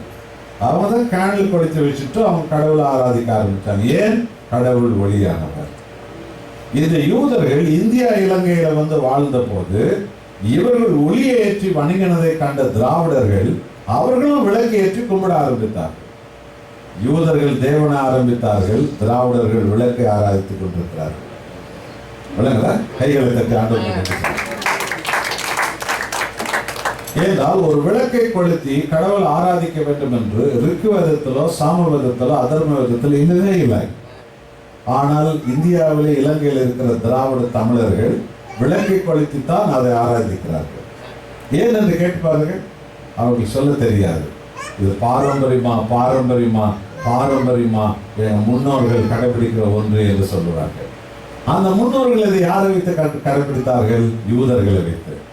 அந்த யூதர்கள் விளக்கை ஏற்றி ஏன் கும்பிட்டார்கள்? மோசையை வைத்து. அந்த மோசே எங்கே கண்டார்? சீனாய் மலையில விளக்கை கண்டார். அந்த ஒளியிலிருந்து கர்த்தர் பேசினார். இப்போது தாபோர் மலையில் இயேசு விளக்காக மாறினார், ஒளியாக மாறினார், மறுரூபமானார். ஆகவேதான் தேவனை ஒளியிலே கண்ட மோசே அங்கு கர்த்தர் ஜனங்களுக்கு வெளிப்படுத்தினார். பின்ன எலியா எதற்கு? எலியா அந்த நெருப்புல தான் அக்கினி ரதத்திலே பரலோகத்துக்கு போனார். தேவனை அக்கினி அடையாளமாக கண்ட தீர்க்கதரிசிகள் 2 பேர் தான். அதுல ஒன்று மோசே, இன்னொன்று எலியா. அந்த அக்கினி யார்? அந்த அக்கினி தான் கர்த்தராகிய இயேசு கிறிஸ்து. கைகளை தட்டி ஆண்டவருக்கு நல்லா நன்றி சொல்லுங்கள். ஹல்லேலூயா, ஹல்லேலூயா. ஆமென். அன்பானவர்களே, தேவன் தன்னை உலகத்திற்கு வெளிப்படுத்தினார். இந்த வெளிப்பாடுகளை கண்ட பிறகுதான் யூத சமயத்தில் இருக்கிற இந்த அப்போஸ்தலர்கள் வெளியே வந்தார்கள், இயேசுவை பின்பற்ற ஆரம்பித்தார்கள். இன்றைக்கு அவர்கள் இயேசு கிறிஸ்துவின் சாட்சிகளாக நின்றிருக்கிறார்கள். இதே போலத்தான் இன்றைக்கும் கர்த்தர் அவருடைய சத்தியத்தை விளக்கி காட்டி அந்த சத்தியத்தினால் நமது அறிவு கண்கள் திறக்கப்படும் போது தேவன் நம்மையெல்லாம் அவருடைய சந்ததிகளாக இந்த பூமியில நிலைநிறுத்தி கொண்டு வருகிறார். அல்லேலூயா, அல்லேலூயா. ஆமென். அன்பானவர்களே, ஆகவே கர்த்தராகிய தேவன் வெளிப்பட்டார், ஒளியாகிய தேவன் இயேசு கிறிஸ்துவாக வெளிப்பட்டார், ஆதியும் அந்தமுமான தேவன் இயேசு கிறிஸ்துவாக வெளிப்பட்டார், ஆவியான தேவன் இயேசு கிறிஸ்துவாக வெளிப்பட்டார், ஜீவனுள்ள ஆண்டவர் இயேசு கிறிஸ்துவாக வெளிப்பட்டார். மாம்சமான யாவருக்கும் தேவனான கர்த்தர் இயேசு கிறிஸ்து என்ற ரூபத்தில் மனு உருவாக உலகத்திற்கு அவர் வெளிப்பட்டார். அவர் ஏன் வெளிப்பட்டார்? இதைத்தான் இந்த வேத பகுதியில் சொல்லுகிறார். சாம்பலுக்கு பதிலாக சிங்காரம் கொடுக்க. தயவு செய்து உங்களுடைய உள்ளத்துல இந்த வார்த்தைகளுக்கு நீங்கள் இடம் கொடுங்க. வார்த்தை கிரியை செய்யும். நீங்க சாம்பல்ல இருப்பது தேவனுடைய விருப்பம் அல்ல. நீங்க சாம்பல இருந்து கொண்டு கிறிஸ்தவர்கள் என்று நீங்க சொல்லக்கூடாது. நான் சாம்பல் வேணா சொல்லுங்க, கிறிஸ்தவன் சொல்லக்கூடாது. நீங்கள் துயரத்தில் இருந்து கொண்டு கிறிஸ்தவர்கள் என்று நீங்க சொல்லக்கூடாது. என்றால் துயரத்தில் இருந்து ஆனந்த தைலத்துக்கு வரத்தால் நான் கிறிஸ்து ஒடுங்கின் ஆவியில நீங்கள் இருந்து கொண்டு கண்ட விஷயத்துக்கு பயந்து கொண்டு, மாந்திரியத்துக்கு பயந்து கொண்டு, மனுஷனுக்கு பயந்து கொண்டு, சாவுக்கு பயந்து கொண்டு, பிரச்சனைகளுக்கு பயந்து கொண்டு நீங்கள் ஒடுங்கி வாழ்ந்து கொண்டு கிறிஸ்தவர்கள் என்று சொல்லக்கூடாது. நாங்கள் ஒடுங்கின ஜனங்கள் வேண்டும் என்று போனால் சொல்லுங்க, கிறிஸ்தவன் சொல்லாதீங்க. கிறிஸ்தவர்கள் என்று சொன்னால் ஒடுங்கின் ஆவியிலிருந்து துதியின் ஜனங்களாய் மாறுவார்கள். அதற்காகத்தான் கர்த்தராகிய இயேசு கிறிஸ்து இந்த உலகத்திற்கு வந்தார். கைகளை பலமாய் தட்டி ஆண்டவருக்கு நன்றி செலுத்துவோம். அல்லேலூயா. நல்லது. நம்மை ஆண்டவராகிய கடவுள் உண்டாக்கும் போது சாம்பலிலே தான் வைத்தாரா? நம்மை தேவனாகிய கர்த்தர் உண்டாக்கும் போது துயரத்துல தான் வைத்தாரா? நம்மை கர்த்தராகிய தேவன் உண்டாக்கிய போது பேய் பிசாசுகளுக்கும் சாவுகளுக்கும் மாந்திரிகத்துக்கும் வியாதிகளுக்கும் பயப்படும்படி ஒடுங்கின் ஆவில தான் நம்ம வைத்தாரா? முதல்ல இதை நாம் கண்டுபிடித்துக் கொள்ளணும். அங்கதான் நம்மளை வைத்தாரா? எங்க வைத்தார்? இந்த உண்மை நமக்கு முதலாவது விளங்கணும். எங்க வைத்தார்? ஆதியாகமம் 2ஆம் அதிகாரத்துல 8ஆம் வசனத்திலிருந்து 12ஆம் வசனம் வரைக்கும் உள்ள வேத பகுதிகளை வாசித்து பாருங்க. பைபிள் இப்படியாய் சொல்லுகிறது. தேவனாகிய கர்த்தர் கிழக்கில ஏதேனும் ஒரு தோட்டத்தை உண்டாக்கி தான் உருவாக்கின மனுஷனை அதிலே வைத்தார். அல்லேலூயா. பார்த்திருங்களா? அவர் உருவாக்கின மனிதன் ஆதாமையும் ஏவாளையும் அவர்களுக்கு ஏதேனும் ஒரு தோட்டத்தை தேவன் உண்டாக்கி அந்த ஏதேனும் தோட்டத்துல அந்த முதல் குடும்பத்தை அவர் வைத்தார் என்று பைபிள் சொல்லுகிறது. ஆதியாகமம் 2ஆம் அதிகாரம் 9ஆம் வசனத்தை பாருங்க. அந்த ஏதேனும் தோட்டம் எப்படி இருந்தது என்று சொல்லி ஆயிரக்கணக்கான ருசியுள்ள பழ தோட்டங்களாய் அது இருந்தது. 1000 பூத்தோட்டங்களாய் அது இருந்தது. மிகவும் பிரமிக்கத்தக்க தோட்டம் அது இருந்தது. அதுல எல்லா விதமான பழங்களும் எல்லா விதமான பூக்களும் நிரம்பிய மிக ஒரு விசேஷித்த தோட்டமாக அது இருந்தது என்று பைபிள் சொல்லுகிறது. அதோடு மாத்திரமல்ல, ஆதியாகமம் 2ஆம் அதிகாரம் 10வது 11வது வசனத்தை பாருங்க. பைபிள் சொல்லுகிறது, அந்த ஏதேன் தோட்டத்திலிருந்து 4 நதிகள் புறப்படும்படி தேவன் செய்தார். அல்லேலூயா. ஒரு நதி புறப்பட்டாலே அந்த ஊர் மிக பசுமையா செழிப்பா இருக்கும். அப்ப ஏதேன் தோட்டத்தை சுற்றி 4 நதிகள் புறப்படும்படி செய்தாராம். அல்லேலூயா. ஆமென். அன்பானவர்களே, 4 நதிகள் மத்தியிலே இன்றைக்கு நம்மை தேவன் வாழ வைத்திருக்கிறார். இந்த மீட்கப்பட்ட புதிய ஏற்பாட்டு காலத்துல கூட நாம 4 நதியின் மத்தியில தான் இருக்கிறோம். Hallelujah. Praise the Lord. ரட்சிக்கப்பட்டவங்க கிறிஸ்தவங்களுடைய வாழ்க்கையில கூட ஆண்டவராகிய இயேசு கிறிஸ்து 4 ஜீவ நதிகள் மத்தியில நம்மளை வச்சிருக்கிறார். Amen. அது என்ன? மத்தேயு, மார்க்கு, லூக்கா, யோவான். Amen. 4 ஜீவ நதிகள் மத்தியில கர்த்தர் தன் ஜனத்தை தன் சபையை வைத்திருக்கிறார். கைகளை தட்டலாம், கர்த்தருக்கு நன்றி செலுத்துவோம். ஹல்லேலூயா. வானமும் பூமியும் ஒழிந்து போகும், என் வார்த்தைகள் ஒழியாது என்றார். இந்த நதிகளுக்கு முடிவே கிடையாது. ஜீவ நதிகளின் மத்தியில நம்மையும் நமது சபைகளையும் தேவன் வைத்திருக்கிறார். நாம் வறண்டு போவதில்லை, நாம் காய்ந்து போவதில்லை, நாம் தாகத்தால் விழுந்து போவதில்லை, நாம் செழிப்படைவோம், நாம் எழுச்சி அடைவோம். இந்த உண்மைகளை நாம் அறியாதபடி சத்துரு செய்கிறானே ஒழிய அந்த உண்மை உண்மையாகவே இருக்கிறது. ஆனால் ஏற்ற காலத்துல தாகம் உள்ளவர்கள் மத்தியில பரிசுத்த ஆவியானவர் அந்த உண்மைகளை வெளிப்படுத்தி காட்டுகிறார். அவர்கள் எழுச்சி அடைகிறார்கள். அன்றைக்கு முதல் குடும்பத்தை 4 நதிகள் ஓடும் இடத்துல வைத்தார். இன்றைக்கு ரட்சிக்கப்பட்டிருக்கிற ஒவ்வொரு குடும்பத்தையும் ஒவ்வொரு சபையும் கர்த்தராகிய இயேசு கிறிஸ்து 4 நதியின் மத்தியில தான் வைத்திருக்கிறார். அல்லேலூயா. சரி, நல்லது. என்ன நடந்தது? ஆதியாகமம் 2ஆம் அதிகாரம் 11வது வசனத்தின் கடைசி பகுதி பாருங்கள். அந்த 4 நதிகளின் ஓரங்களிலே பொன் விளையும் பூமியா இருந்தது என்று பைபிள் சொல்லுகிறது. பொன் விளையும் பூமியின் மத்தியில் அவர்களை வைத்தாராம். 12வது வசனத்தை பாருங்கள். அங்கு ரத்தினங்களும் முத்துக்களும் கோமேதக கற்களும் விளையும் பூமியாக அது இருந்தது என்று பைபிள் சொல்லுகிறது. பார்த்தீர்களா? எத்தனை செழிப்பிலே தேவன் வைத்திருக்கிறார் என்று பாருங்கள். ஒரு குடும்பம் வாழ்வதற்கு 4 நதிகள், அந்த ஒரு குடும்பத்திற்காக 1000 பழத்தோட்டங்கள், 1000 பூத்தோட்டங்கள், 4 நதிகள் ஓடுகிறது. அந்த ஒரு குடும்பம் ஆளுகிற அந்த நதிகள் ஓரங்கள் எல்லாம் பொன் விளையும் பூமியாக இருந்தது. வைரங்களும் வைடூரியங்களும் ரத்தினங்களும் முத்துக்கள் விளையும் இடமாக அது இருந்தது. இவைகளின் மத்தியில தான், செழிப்பின் மத்தியில தான், சிங்காரத்தின் மத்தியில தான், ஆனந்த தைலத்தின் மத்தியில தான் தேவன் தன் ஜனத்தை வைத்தார். கைகளை தட்டி அவருக்கு நாம் கோடி நன்றி செலுத்துவோம். என் அன்பான சகோதரனே, சகோதரியே, இன்றைக்கு நீ கலங்கி போயிருக்கலாம், அதுவல்ல உன் வாழ்க்கை முடிவு. இன்னைக்கு நீ குழம்பி போயிருக்கலாம், அதுவல்ல உன் வாழ்க்கை முடிவு. அது நீ எடுக்கிற முடிவு. உன்னை உண்டாக்கின இயேசு எடுத்த முடிவு அல்ல.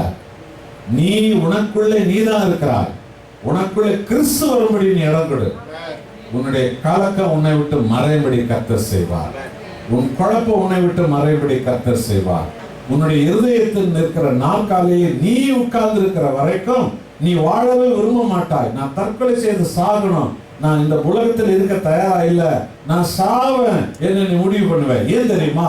உன்னுடைய இதயத்துக்குள்ளே நீ தான் உட்கார்ந்து இருக்கிற. உன்னை உண்டாக்கின கர்த்தர் உட்காரும்படி நீ இடம் கொடு. நீ கீழ்ப்படி, ஆண்டவருக்கு நீ கீழ்ப்படி. ஆண்டவரே, நான் ஓடின ஓட்டங்கள் எல்லாம் தாறுமாறாய் போனது, என்னை மன்னியும். இனி ஆகல ஆண்டவரே, நீர் நடத்தும் பாதையில் நடத்த அர்ப்பணிக்கிறேன் என்று நீ ஒப்புக்கொடு. அந்த நாளிலிருந்து கர்த்தர் உன் வாழ்க்கையில நதிகள் ஓடும்படி செய்வார். பொன் விளையும் வாழ்க்கையாக மாற்றுவார். வைரங்களும் வைடூரங்களும் உன் வாழ்க்கையில வரைபடி தேவன் செய்வார்.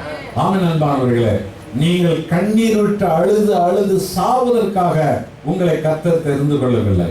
நீங்கள் அவமானப்பட்டு விழுந்து போவதற்காக உங்களை கர்த்தர் தெரிந்து கொள்ளவில்லை. நீங்கள் ஏதோ தற்கொலை செய்து சாவதற்காக உங்களை கர்த்தர் தெரிந்து கொள்ளவே இல்லை. அதற்காக தெரிந்து கொள்ளவில்லை. சிங்காரத்துக்கு தேர்ந்தெடுத்திருக்கிறார், ஆனந்த தைலத்துக்கு தேர்ந்தெடுத்திருக்கிறார். துதியின் ஜனங்களாய் நாம் வாழ்வதற்கு என்று தேவன் நம்மை தேர்ந்தெடுத்திருக்கிறார். கைகளை பலமாய் தட்டி கர்த்தருக்கு நாம் நன்றி செலுத்துவோம். இங்கே இந்த ஆராதனைக்கு முன்பு சின்ன குழந்தைங்க எல்லாம் வந்து நின்று பாடினாங்க இல்லையா? அவங்க முகத்துல எல்லாம் எவ்வளோ ஒரு தெய்வீக பிரசன்னம் இருந்தது பாருங்க. அதெல்லாம் பார்த்து கொண்டது நமக்கெல்லாம் என்ன தோன்றியது, அவங்க எதிர்காலம் எப்படி இருக்க போகிறது, எத்தனை ஆனந்தமா இருக்க போகிறது இல்லையா, எத்தனை ஆசீர்வாதமா இருக்க போகிறது. ஆம், அவர்கள் கர்த்தரை துதித்து பாடினார்கள், அது சின்ன குழந்தைகள் எல்லாம். ஆம், நம்முடைய உள்ளமெல்லாம் மகிழ்ந்து களி கூர்ந்தது. உங்களை எத்தனை பேர் கவலைப்பட்டீர்கள், எங்க பிள்ளைங்க இப்படி கொண்டாந்து நிக்க வச்சு அவ்வளவு நல்லா இருக்கும், இந்த முன்னால நிக்க வச்சு எங்க பிள்ளைகளை பாட வச்சு அவ்வளவு நன்றாக இருக்கும் என்று நீங்க யோசித்தீர்கள். ஆம், ஏதாவது அந்த பிள்ளைகளின் வாயில தேவன் மகிமைப்பட்டார், அவருடைய மகிமை வெளிப்படுத்தினார். இது போலத்தான் அருமையானவர்களே, உங்களுடைய நம்முடைய ஜீவியம் மாற்றப்படும் போது கர்த்தர் மகிமைப்படுகிறார். உன்னுடைய நம்முடைய ஜீவியம் மாற்றப்படும் போது உங்களுடைய வாழ்க்கையில சிங்காரமா மாறுமாகும், உங்களுடைய வாழ்க்கையில் ஆனந்த தைலம் மாறுமாகும், உங்களுடைய வாழ்க்கையில துதியின் வாழ்க்கை உங்களுடைய வாழ்க்கையில் ஆறுமாகும். இப்படித்தான் இந்த குடும்பத்தை தேவன் வைத்தார். நல்லது. இப்படி வைக்கப்பட்ட குடும்பத்துல சாம்பல் எங்கிருந்து வந்தது, துயரம் எங்கிருந்து வந்தது, ஒடுங்கிய ஆவி எங்கிருந்து வந்தது? அதுக்கு என்னமோ ஒரு காரணம் இருக்கணும். அது என்ன? அதை பரிசுத்த ஆவியானவர் இந்த நாளிலே உங்களுக்கும் நமக்கும் அவர் வெளிப்படுத்துகிறார். மார்க் எழுதின சுவிசேஷம் 5ஆம் அதிகாரத்தில் முதல் 5 வசனங்களை வாசித்து பாருங்கள். பின்பு அவர்கள் கடலுக்கு அக்கறையில் உள்ள கதரேனுடைய நாட்டில் வந்தார்கள். அவர் படவில் இருந்து இறங்கின உடனே அசுத்த ஆவி உள்ள ஒரு மனுஷன் பிரேத கல்லறையிலிருந்து அவருக்கு எதிராக வந்தான். அவனுடைய குடியிருப்பு கல்லறைகளில் இருந்தது. அவனை சங்கிலிகளாலும் கட்ட ஒரு நாளும் கூடாது இருந்தது. அவன் அநேக தரம் விலங்குகளினாலும் சங்கிலிகளினாலும் கட்டப்பட்டிருந்தும் சங்கிலிகளை முறித்து விலங்குகளை தகர்த்து போடுவான். அவனை அடக்க ஒரு நாளும் கூடாது இருந்தது. அவன் எப்பொழுதும் இரவு பகலும் மலைகளிலும் கல்லறைகளிலும் இருந்து கூக்குரலிட்டு கல்லுகளினாலே தன்னை காயப்படுத்திக் கொண்டிருந்தான். இங்க ஒரு மனுஷனை பார்க்கிறோம். அவன் கல்லறையில் இருந்தானா, அவன் நிர்வாணியா இருந்தானா, அவன் கல்லுகள் எடுத்து உடலெல்லாம் குத்தி கொண்டானா, கீறி கொண்டானா, காயப்படுத்தி கொண்டானா. இரவு பகலெல்லாம் ஓ ஓ ஓ என்று சத்தமிட்டு அழுகிறவனாய் கூச்சல் எடுக்கிறவன் அவன் இருந்தானா. எத்தனை பரிதாபம் பார்த்தீங்களா? இந்த பரிதாப நிலைமைக்கு அவன் இருந்ததற்கு காரணம் என்ன? பைபிள் சொல்லுகிறது, அவனுக்குள்ள பிசாசு இருந்தது. அங்கே ஒரு மனிதன் 4 நதிகள் மத்தியில, பழத்தோட்டங்கள் மத்தியில, தங்க விளையும் பூமியின் மத்தியில, வைரங்கள் வைடூரியம் விளையும் பூமியின் மத்தியில ஒரு மனிதன் இருந்தான். இங்க ஒரு மனிதன் இருக்கிறான், கல்லறையில் இருக்கிறான், நிர்வாணியா இருக்கிறான், உடலை காயப்படுத்திக் கொள்கிறான், இரவு பகலெல்லாம் அலறிக் கொண்டிருக்கிறான், கத்தி கொண்டிருக்கிறான், புலம்பிக் கொண்டிருக்கிறான். துயரம், சாம்பல், ஒடுங்கின் ஆவி இந்த மனிதனுடைய வாழ்க்கையில. எதற்கு? அவன் பிசாசுக்கு இடம் கொடுத்தான். என் அன்பான சகோதரனை சகோதரிகளே, உன்னுடைய வாழ்க்கையில இச்சைக்கு இடம் கொடுத்ததன் விளைவு, அக்கிரமத்துக்கு இடம் கொடுத்ததன் விளைவு, துன்மார்க்கத்துக்கு இடம் கொடுத்ததன் விளைவு, அசுத்தங்களுக்கு இடம் கொடுத்ததன் விளைவு, பிசாசுக்கு இடம் கொடுத்ததன் விளைவு, கேவலமான வழிகளுக்கு இடம் கொடுத்ததன் விளைவு, அடங்காத்தனமா தான் தோண்டித்தனமா உங்களில் நம்ம எத்தனை பேர் வாழ்ந்தோம். அதனுடைய விளைவு இன்னைக்கு இரவு பகலெல்லாம் கத்தி கொண்டிருக்கிறோம், கூச்சல் போட்டுக் கொண்டிருக்கிறோம், அலறி கொண்டிருக்கிறோம். கிறிஸ்து இல்லாத ஒரு வாழ்க்கை, தேவன் இல்லாத ஒரு வாழ்க்கை, ஆண்டவரை விட்டு விலகி ஓடி போன ஒரு வாழ்க்கை, இங்கேதான் ஒவ்வொருவரையும் கொண்டு போய் அது விட்டு. சாம்பல், துயரம், ஒடுங்கின ஆவி, தன்னைத்தானே காயப்படுத்திக் கொள்வது, இரவு பகலெல்லாம் கத்தி கூச்சலிட்டுக் கொண்டிருப்பது. இன்னைக்கு இந்த முழு உலகத்துல எத்தனை கோடிக்கணக்கான ஆண்கள் பெண்கள் இப்படிப்பட்ட பரிதாப நிலைமையில் இன்னைக்கு இருக்கிறார்கள். எவ்வளவு பேர் இப்படிப்பட்டவர்களா இருக்கிறார்கள் தெரியுமா? தேவன் இல்லாத ஒரு வாழ்க்கை. பிசாசு மனுஷ உடல்களுக்குள்ளே நுழைந்து தேவனிடத்திலிருந்து அவர்களை பிரித்து தங்களை தாங்களே காயப்படுத்திக் கொள்ளபடி, தங்களை தாங்களே அழித்துக் கொள்ளபடி, தங்களை தாங்களே வேதனைப்படுத்திக் கொள்ளபடி, இரவு பகலெல்லாம் அலறி கத்தி கூச்சலிட்டுக் கொண்டிருக்கும். இப்படிப்பட்ட பரிதாப நிலைமையில தான் இன்றைக்கு அநேக மக்கள் வாழ்ந்து கொண்டிருக்கிறார். 1 பேதுரு 5ஆம் அதிகாரம் 8ஆம் வசனம் என்ன சொல்கிறது? 1 பேதுரு 5:8 தெளிந்த புத்தி உள்ளவர்களாயிருங்கள், விழித்திருங்கள், ஏனெனில் உங்கள் எதிராளியான பிசாசானவன் கர்ஜிக்கிற சிங்கம் போல் எவனை விழுங்கலாமோ என்று வகை தேடி சுற்றி திரிகிறான். பார்த்தீர்களா? விழிப்பாயிரு, தெளிந்த புத்தி உள்ளவனாயிரு. உனக்கு ஒரு எதிராளி இருக்கிறான், அவன் தான் பிசாசு. அவன் இச்சையினால, விக்கிர ஆராதனையினால, அசுத்தங்களினால, அக்கிரமங்களினால, தாறுமாறுகளினால, கேடுகளினால தேவனுடைய வார்த்தை விட்டு விலகி, தேவனை விட்டு விலகி அவர்களை தங்களை தாங்களே உருவ குத்த வைத்து யாரை விழுங்கலாமோ என்று அவர் சுற்றி தெரிந்து கொண்டிருக்கிறார். இந்த உலகம் முழுவதும் ஒருத்தர் சுத்தி இருக்கிறானா, அவன் தான் பிசாசு. யாரை விழுங்கலாமோ, எந்த பொண்ணை விழுங்கலாம், எந்த ஆணை விழுங்கலாம், எந்த குடும்பத்தை விழுங்கலாம், எந்த சபையை விழுங்கலாம், எந்த ஊழியக்காரனை விழுங்கலாம், எந்த கணவன் மணி உறவை விழுங்கலாம், யாரை விழுங்கலாம், எந்த தேசத்தை விழுங்கலாம், பிசாசு சுற்றி தெரிந்து கொண்டிருக்கிறானா. தேவனுடைய பிள்ளைகள் இந்த சுற்றி திரியும் பிசாசை பற்றி நாம் எச்சரிக்கையாக இருந்து கொள்ளணும். எந்த ஒரு இச்சைக்கு நாம் இடம் கொடுத்தால், தீமைக்கு இடம் கொடுத்தால், தகாத வழிகளுக்கு இடம் கொடுக்கும் போதெல்லாம் பிசாசு உன்னை கொஞ்சம் கொஞ்சமாக விழுங்க பார்க்கிறான் என்பதை மறந்துவிடக்கூடாது. இதுதான் பரிசுத்த ஆவியானவர் சொல்லுகிறார். ஆனால் இந்த மகிமையான செய்தி என்ன தெரியுமா? ஒளியான தேவன் பூமிக்கு வந்த செய்தி என்ன தெரியுமா? இதோ பரிசுத்த ஆவியானவர் அந்த செய்தியை தான் இன்னைக்கு உங்களுக்கு நமக்கு சொல்லுகிறார். அப்போஸ்தலர் 10ஆம் அதிகாரத்தில் 38வது வசனம். அப்போஸ்தலர் 10:38. நசரேயனாகிய இயேசுவை தேவன் பரிசுத்த ஆவியினாலும் வல்லமையினாலும் அபிஷேகம் பண்ணினார். தேவன் அவருடனே கூட இருந்தபடியினால அவர் நன்மை செய்கிறவராயும் பிசாசின் வல்லமையில் அகப்பட்ட யாவரையும் குணமாக்குறவராயும் சுற்றி திரிந்து கொண்டிருந்தார். அல்லேலூயா. 2 பேர் சுத்தி இருக்கிறாங்க இந்த உலகம் முழுவதும். 2 பேர். ஒன்று பிசாசு, யாரு விழுங்கலாமோ என்று சுற்றி கொண்டிருக்கிறான். இன்னொன்று கர்த்தராகிய இயேசு கிறிஸ்து, அவர் விழுங்கினவர்களை விடுவிப்பதற்காக சுற்றி கொண்டிருக்கிறார்.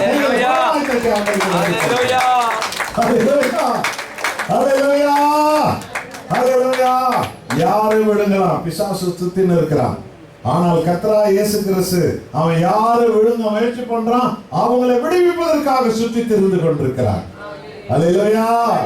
என் அன்பான சகோதரனே, சகோதரியே, இயேசு கிறிஸ்துவை பற்றி கொண்ட உன்னை பிசாசு விழுங்கவே முடியாது. ஆண்டவரை பற்றி கொள்கிற உன் வாழ்க்கை பிசாசு அழிக்க முடியாது. உன் குடும்பத்தை பிசாசு விழுங்கிட முடியாது. உன் ஊழியத்தை பிசாசு விழுங்கிட முடியாது. உன்னுடைய எதிர்காலத்தை பிசாசு விழுங்கிட முடியாது. உன்னுடைய பொருளை பிசாசு விழுங்க முடியாது. உன் பிள்ளைகளை பிசாசு விழுங்க முடியாது. உன் இரட்சகரான இயேசு கிறிஸ்து பிசாசின் வல்லமையில் அகப்பட்ட யாவரையும் விடுவிக்கிறவராக அவர் சுற்றி கொண்டே இருக்கிறார். கைகளை பலமாய் தட்டி ஆண்டவருக்கு நன்றி செலுத்துகிறோம். அல்லேலூயா, அல்லேலூயா. எத்தனை பிசாசுகள் சுற்றி கொண்டிருந்தாலும் என் கர்த்தர் என்னை விடுவிக்கிறவராய் சுற்றி கொண்டிருக்கிறார். எத்தனை பேய்கள் சுற்றி கொண்டிருந்தாலும் என் ஜீவனுள்ள தேவன் என்னை விடுவிக்கிறவராக சுற்றி கொண்டிருக்கிறார். தைரியம் கொள், மகிழ்ந்து களி கூறு, ஆண்டவருக்குள்ளே நன்றி சொல்லு. கர்த்தர் ஜெயம் தருகிறாக அவர் சுற்றி கொண்டிருக்கிறார். ஞாபகம் வச்சுக்கிற விசுவாசிகளை, 2 பேர் உலகம் முழுவதும் சுத்தி இருக்கிறாங்க. ஒன்னு பிசாசு விழுங்கிறதுக்கு, ஒன்னு கர்த்தராகிய இயேசு கிறிஸ்து பிசாசு விழுங்கினவங்களை உயிர்ப்பிக்கிறதுக்கு. அல்லேலூயா, அல்லேலூயா. இந்த மகிமை, அந்த பிசாசு ஒரு காலத்துல விழுங்கினவங்களா இருந்தவங்க தான் நாம் எல்லாரும். நம்மை இரக்கமுள்ள தேவன் பிசாசு விழுங்கின நம்மை அவர் விடுவித்தார். அவர் நம்மை மறுபடியும் பிறக்க வைத்தார். அந்த பிசாசை காலால மிதிக்கும்படி அவர் செய்தார். கைகளை தட்டி ஆண்டவருக்கு நன்றி. அல்லேலூயா, அல்லேலூயா. எனக்காக என் ஆண்டவர் இருக்கிறார். விசுவாசத்தோடு என் ஆண்டவர் எனக்காக இருக்கிறார். நான் சாவதில்லை, நான் அழிவதில்லை, நான் வெட்கப்பட்டு போவதில்லை, நான் ஒருபோதும் நிர்மலமாவதில்லை. யோவான் 10ஆம் அதிகாரம் 10ஆம் வசனத்தில் இயேசு என்ன சொன்னார்? கடைசி வார்த்தை, நானோ அவைகளுக்கு ஜீவன் உண்டாயிருக்கவும் நான் அவைகளுக்கு வாழ்வு கொடுக்கவும் அந்த வாழ்வு பரிபூர்ணப்படுத்தவும் இந்த உலகத்திற்கு வந்தேன் என்று சொன்னார். விசுவாசி, எந்த வீட்டிலே நீ வாழாது போன அதே வீட்டில் இயேசு உன்னை வாழ வைத்தார். எந்த ஜனங்க மத்தியிலே நீ வெட்கப்பட்டு போன அதே ஜனங்க மத்தியில் உன்னை கர்த்தர் உயர்த்துவார். எந்த ஜனங்க உங்களை பார்த்து இவங்கெல்லாம் ஒரு நாளும் வாழ முடியாதுன்னு சொன்னாங்களோ அந்த ஜனங்களே ஒரு நாள் உன்னால் வாழும்படி தேவன் செய்வார். Praise God. Thank you. உன்னாலதான் அவங்க வாழும்படி தேவன் செய்வார். முடிவு பண்ணு. உன்னை விழுங்குற பிசாசு பக்கம் போக நினைக்கிறியா? உன்னை உயிர்ப்பித்து வாழ வைக்கிற இயேசு கிறிஸ்து பக்கம் வர நீ முயற்சிக்கிறியா? தீர்மானம் பண்ணுங்க. அப்படி செய்யும்போது சாம்பலுக்கு பதிலாக சிங்காரத்தை கர்த்தர் தர ஆரம்பிப்பார். துயரத்துக்கு பதிலாக ஆனந்த தைலத்தை கர்த்தர் கொடுக்க ஆரம்பிப்பார். ஒடுங்கின் ஆவிக்கு பதிலாக துதியினுடைய கர்த்தர் கொடுக்க ஆரம்பிக்கிறார். கைகளை பலமாய் கட்டி ஆண்டவருக்கு நன்றி செலுத்துங்கள். ஹல்லேலூயா, ஹல்லேலூயா. உங்க பிள்ளைகளை பிசாசு இன்னைக்கு விலகி இருக்கலாம். உங்க கணவன் மனைவி பிசாசு விலகி இருக்கலாம். உங்க நிம்மதியை பிசாசு விலகி இருக்கலாம். உங்க சமாதானத்தை பிசாசு விலகி இருக்கலாம். உங்களுடைய ஆசீர்வாதத்தை பிசாசு விலகி இருக்கலாம். கவலைப்படாதீங்க. கர்த்தராகிய இயேசு கிறிஸ்து இந்த உலகத்துக்கு வந்தது எதற்காக தெரியுமா? பிசாசு விழுங்கினவைகளை திரும்ப உனக்கு மீட்டுக் கொடுப்பதற்காக. Hallelujah. உன்னுடைய வாழ்க்கையை உனக்கு திரும்பவும் தருவார். உன் சமாதானத்தை உனக்கு திரும்பவும் தருவார். நீ இழந்து போன ரட்சிப்பு உனக்கு திரும்பவும் தருவார். உன்னுடைய சுகத்தை உனக்கு திரும்பவும் தருவார். உன் பிள்ளைகளை உனக்கு திரும்பவும் தருவார். உன் கணவனை கொண்டு வருவார். உன் மனைவியை கொண்டு வருவார். உன்னுடைய எதிர்காலத்தை கொண்டு வருவார். நீ இழந்து போன எல்லா உடலின் சுகம் எல்லாவற்றையும் கொண்டு வருவார். நீ இழந்து போன பொருட்களை உனக்கு தந்து கொண்டு வந்து உனக்கு தருவார். கர்த்தரை நம்பு, கர்த்தரை நம்பு. கர்த்தர் உனக்குத்தானே மிக ஆசீர்வாதமான செழிப்புள்ள சிங்காரமான தோட்டத்தை வைத்து உன்னை வாழ வைக்க தேவன் வல்லமை உள்ள தேவனாயிருக்கிறார். ஹல்லேலூயா, ஹல்லேலூயா. அவர் அத்தனை நல்லவர், அவர் அத்தனை நல்லவர். நாங்கள் எழுதிய பாடலில் ஒரு வரியை இப்போது நாங்கள் பாடுகிறோம். உற்சாகத்தோடு எல்லாருமாய் கைகளை தட்டி இந்த பாடலை நாம் எல்லாரும் பாடலாம்.